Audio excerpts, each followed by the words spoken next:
The wind on Vorak 7 didn't howl. It whispered. It carried voices of the dead through crystalline ice formations that jutted from the frozen ground like broken teeth. Princess Kaelis Ventara had learned to distinguish between the wind's lies and its truths during her 8 cycles of exile. She pressed her back against the corroded metal wall of what had once been an observation tower.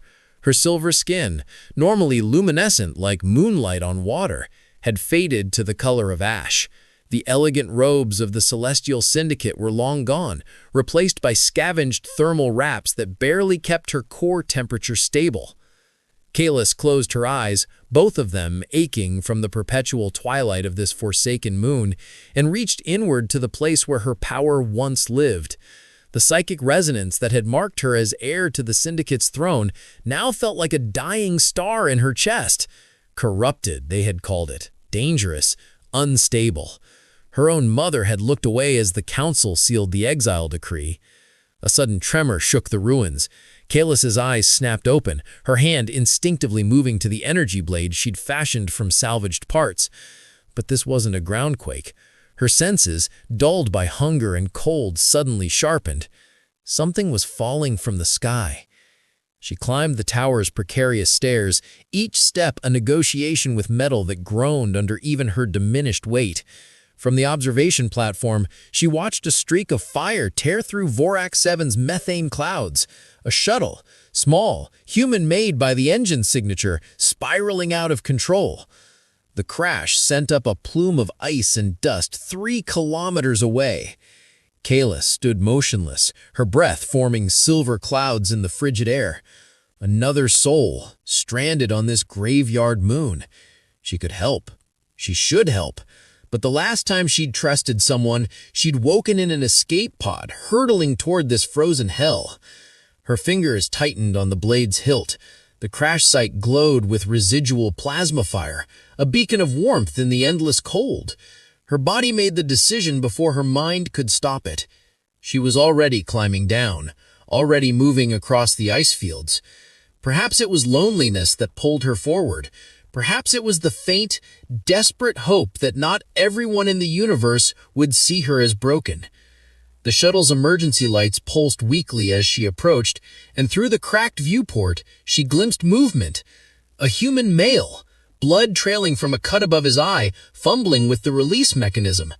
Kaelis hesitated at the edge of the crash site. Show herself and risk everything? Walk away and remain what her family had made her, worthless, forgotten, alone. The human's eyes met hers through the fractured glass. The decision was made. Marcus Webb had survived worse crashes, but none that left him this disoriented. The control panel sparked intermittently, casting shadows across the cramped cockpit. He'd been chasing ghost signals for 3 weeks, energy signatures that didn't match any known technology. And now he understood why salvagers avoided the Vorak system. Through his cracked viewport, a figure stood motionless in the swirling ice. Humanoid, but wrong. The proportions were too elegant, the skin reflective in a way that made his eyes struggle to focus. For a moment, Marcus thought his concussion was worse than he'd calculated. Then, she moved. The emergency hatch hissed open from the outside, impossible given the security locks, and frozen air flooded the cabin. Marcus grabbed for his plasma torch, but his arm wouldn't respond properly. The figure slipped inside with fluid grace, and he got his first clear look at her. Silver skin, yes, but beneath it, something luminous pulsed weakly, like veins filled with starlight instead of blood. Her face held angles human features only approximated, sharper, somehow more intentional. Dark hair, nearly black, fell past her shoulders in tangled waves. She wore rags but carried herself like royalty. "Don't move," she said, her accent transforming standard into something musical. "You're bleeding internally." "That's generally bad," Marcus managed, tasting copper. Her hand hesitated above his chest, and he saw fear flash across her face. I need to touch you. My abilities, they might help, or they might make it worse. At this point, worse is just faster. He tried to smile.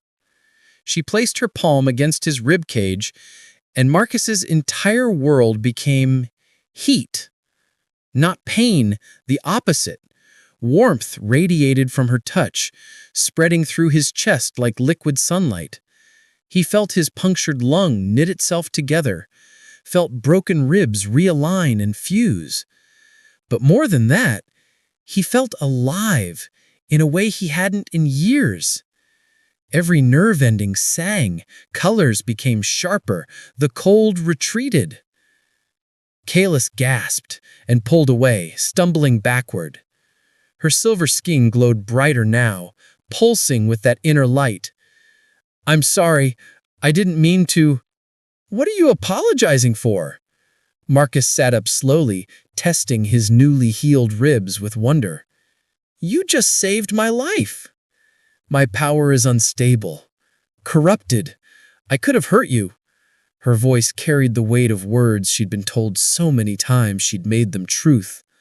Marcus looked at her, truly looked at her.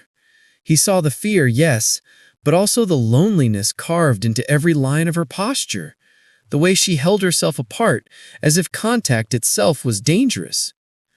What's your name? He asked gently. She blinked, surprised by the question. Kalis. I was... She stopped, seeming to reconsider. Just Kalis. Well, just Kalis. I'm Marcus, and whatever you think your power is, it just gave me a second chance. Thank you. She stared at his offered hand like it was a puzzle she'd forgotten how to solve. Slowly, carefully, she placed her palm against his. That warmth again, but gentler this time. A connection that felt less like healing and more like recognition. Two lonely souls finding something unexpected in the wasteland. Your shuttle is destroyed, but I have shelter, food. Not much, but enough for two. Then I guess we're neighbors. Marcus squeezed her hand gently, feeling her fingers tense, and then, miraculously, relax. Tell me about those ruins you're living in. For the first time in 8 cycles, Kalis allowed herself the smallest smile. They're older than your species. Come, the storms get worse after dark. As they gathered supplies from the wreckage, Marcus noticed how she moved, always maintaining a small distance, except when necessity required touch. And each time their hands brushed, he felt that pulse of vitality, that strange and beautiful warmth. He wondered what kind of people would call such a gift corrupted. The observatory ruins sprawled across 3 square kilometers of frozen ground, their architecture defying Marcus's understanding of physics. Crystalline spires spiraled upward, held together by energy fields that still hummed faintly after millennia. Kalis led him through passages lit by bioluminescent growths she'd cultivated, their blue-green glow reflecting off her silver skin. The Celestial Syndicate built these as listening posts, she explained, her voice echoing softly. They were searching for the universe's heartbeat, or so the legends claim. Marcus ran his hand along a wall covered in symbols that seemed to shift when viewed peripherally. And they just abandoned them? When the resources were exhausted, Kalis's tone hardened. My people are excellent at abandoning things that no longer serve their purposes. Her living space occupied what had once been a meditation chamber. She transformed it with scavenged furniture and carefully arranged supplies. A thermal generator, human-made, Marcus noted, provided modest heat. A collection of books, their pages worn, sat stacked beside a sleeping pallet. You read old Earth literature? Marcus picked up a volume, surprised. Kalis's expression softened. Trade ships sometimes stop at Vorak 3. I would offer repairs in exchange for books. She hesitated. You're the first person I've spoken to in person in 4 cycles. The loneliness in those words struck Marcus like a physical blow. He set down the book carefully. 4 cycles? That's 8 of your years. She busied herself preparing a meal from reconstituted proteins. I'm sorry the accommodations are limited. Kalis, He waited until she looked at him. "Stop apologizing. You saved my life. You're sharing your home, and honestly, this is the most interesting salvage run I've ever been on." She almost smiled again, and Marcus found himself wanting to see more of it. Over the next several days, they fell into an unexpected rhythm. Marcus worked on repairing what he could salvage from his shuttle while Talus guided him through the ruins, showing him power crystals and ancient technology. They talked about his life as a drifter moving from contract to contract, about her childhood in the Syndicate's floating palaces before everything changed. "They said my resonance was killing people," Kalis told him one evening as they shared body heat near the thermal generator. Outside, a blizzard screamed against the walls. "That my touch caused pain, burned through mental shields." The council performed tests. Her voice dropped to barely a whisper. "Terrible tests." Marcus's jaw tightened. "What actually happened?" "I healed a servant who'd been poisoned. Completely. Instantly. The physicians couldn't explain it." She stared at her hands as if they belonged to someone else. "My mother's advisors decided I was a threat. Easier to exile the problem than understand it." Without thinking, Marcus reached out and covered her hand with his. That warmth flowed between them again, but this time he recognized it for what it was, not just healing but connection. Her power responded to intention, to emotion. Kalis' eyes widened as soft light began emanating from their joined hands, filling the chamber with gentle radiance. "Marcus, You're not broken," he said firmly. "They were just afraid of something they couldn't control." The light grew brighter, and Marcus felt it now, not just healing but enhancement. His senses sharpened. His old injuries, the chronic pain from years of hard living, simply vanished. But more than that, he felt her loneliness, her desperate hope, her fear of causing harm. "I feel you too," Kalis whispered, tears tracking down her silver cheeks. "Your kindness, your strength. I haven't felt connected to anyone since—" She didn't finish. Instead, she moved closer, closing the careful distance she always maintained. Their foreheads touched, and the light surrounding them pulsed with something that transcended either of their species, pure recognition, pure acceptance. "Stay close," Marcus murmured. "The storm's not ending soon." "Neither am I," Kalis replied, her fingers intertwining with his. The warning came 3 days later, crackling through Marcus's salvaged communications array. Kylos was showing him a chamber deep in the ruins, a place where ancient star charts still rotated in holographic splendor when his emergency beacon began screaming. "Marcus Webb, this is Syndicate Enforcement Vessel Purifier. We are inbound to your location. Prepare for immediate extraction." Kylos went rigid, the color draining from her already pale skin. "No, they can't.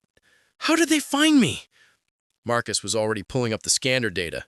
3 signatures, military grade, dropping out of orbit.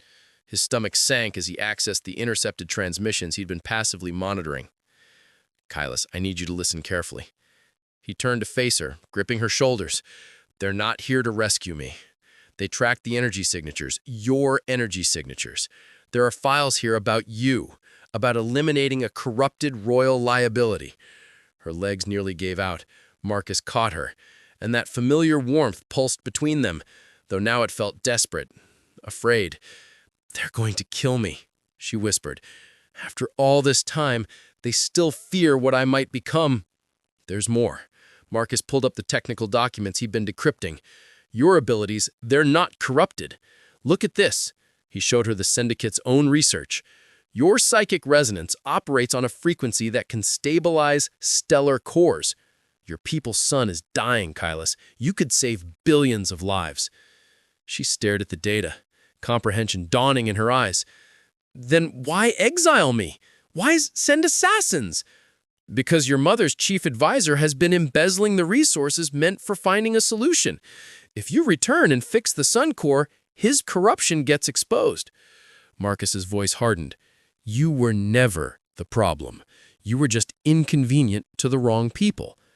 The chamber shook as the first Syndicate ship entered Vorok 7's atmosphere. Kylos looked at Marcus, and he saw the princess she'd once been emerging through the exile's worn exterior. "I won't run anymore," she said quietly, "but I won't let them kill you either." "Then we fight together." Marcus checked his plasma torch, woefully inadequate against military-grade weapons. "Tell me about this place. These ruins must have defenses." Kylos' eyes lit up with sudden understanding. The temples weren't just for listening, they were for amplifying. She grabbed his hand, and he felt the connection between them. It's going to hurt. I trust you." Those 3 words seemed to unlock something in Kailas.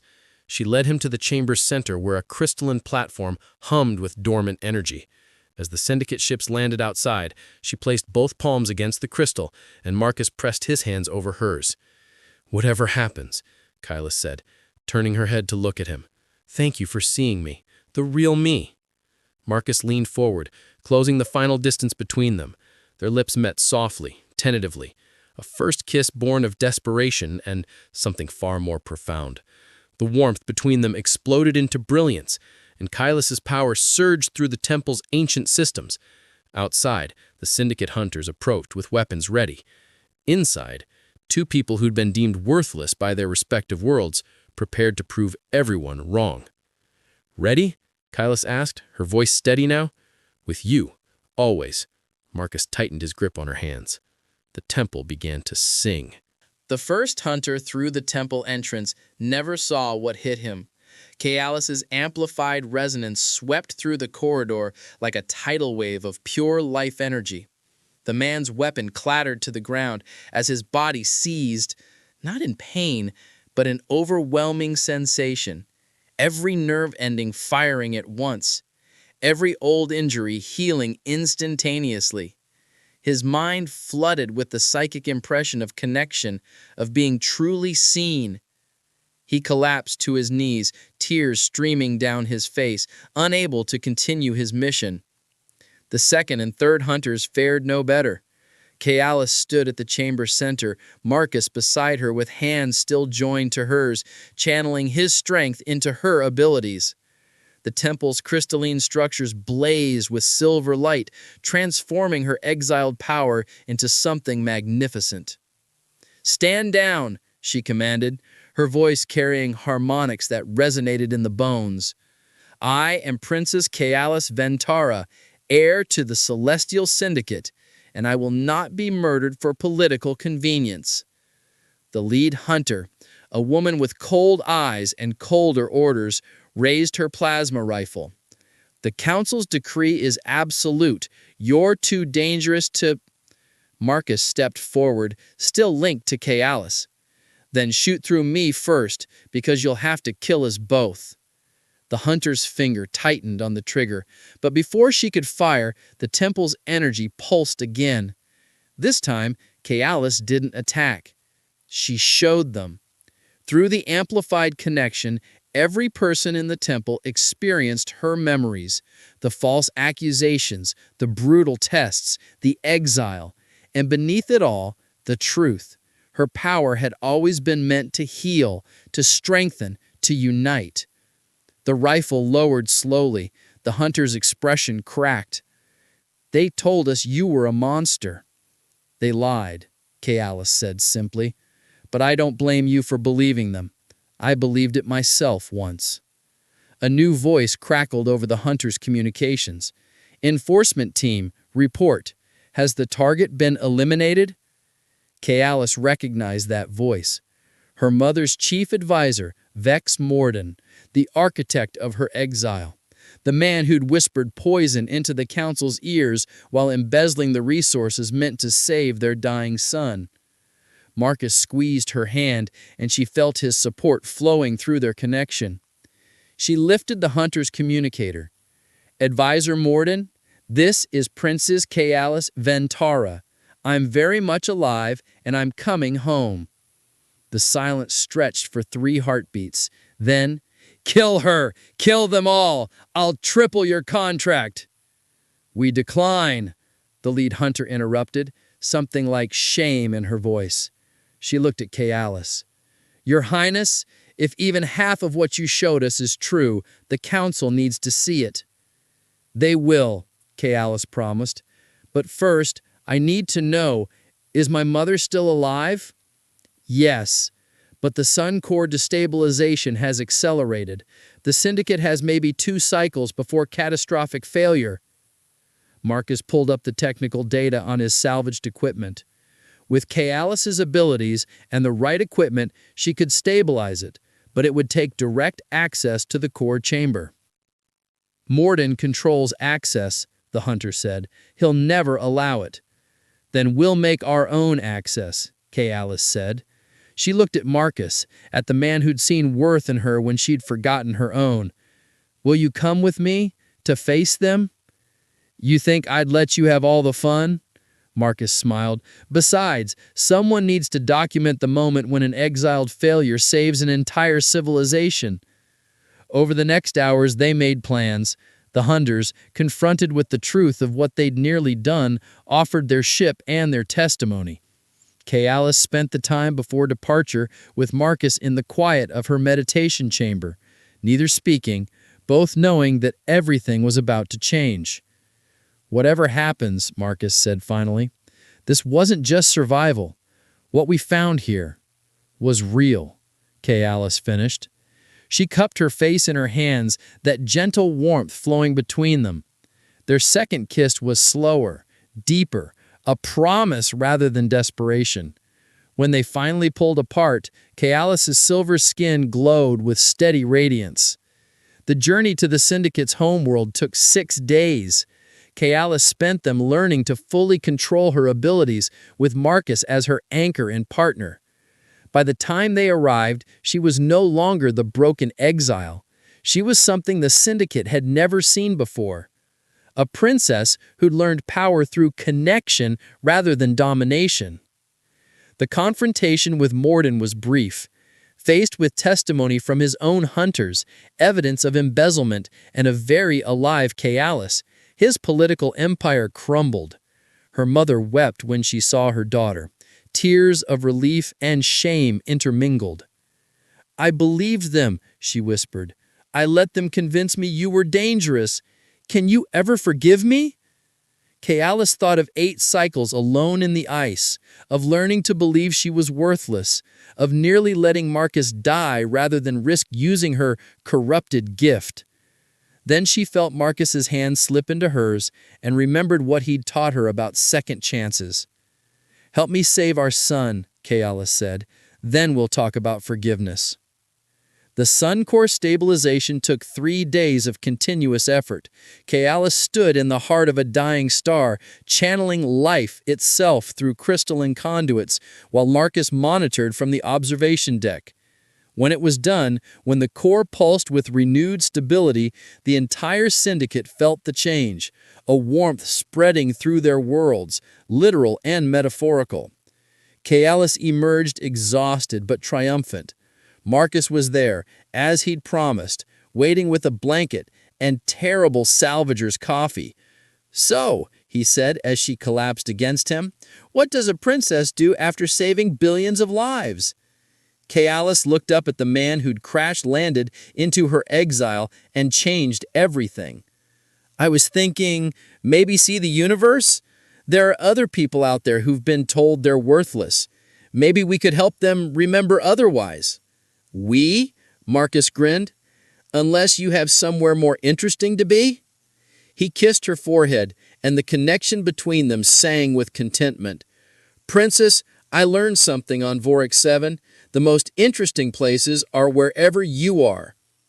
3 months later, a small ship departed Syndicate space. Its registry listed 2 crew members, Marcus Webb, human salvager, and Kay Alice Ventara, ambassador at large. But those who saw them together knew they were something more. 2 people who'd found each other in the wasteland and proven that the universe's discarded treasures were often its greatest gifts. Behind them, a stabilized sun burned bright. Ahead, infinite stars waited to be explored. And between them, a bond forged in exile and tempered in truth. A love that had risen from ash to light the way forward.